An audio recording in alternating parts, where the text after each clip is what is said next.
The National Weather Service in Fort Worth has issued a severe thunderstorm warning for northeastern Erath County in north central Texas, Parker County in north central Texas, western Hood County in north central Texas, until 5:30 p.m. Central Daylight Time. At 4:58 p.m. Central Daylight Time, a severe thunderstorm was located in Erath County, 11 miles west of Granbury, moving northeast at 80 miles per hour. Hazard: 60 miles per hour wind gusts and quarter-size hail. Source: radar indicated. Impact: hail damage to vehicles is expected. Expect wind damage to roofs, siding, and trees.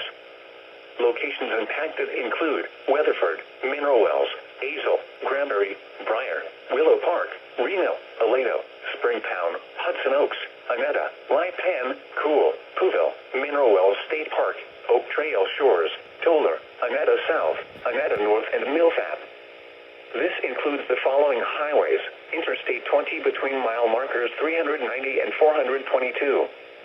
Interstate 30 near mile marker 1.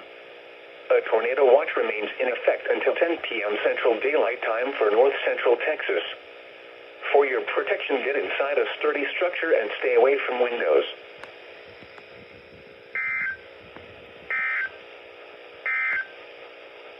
The National Weather Service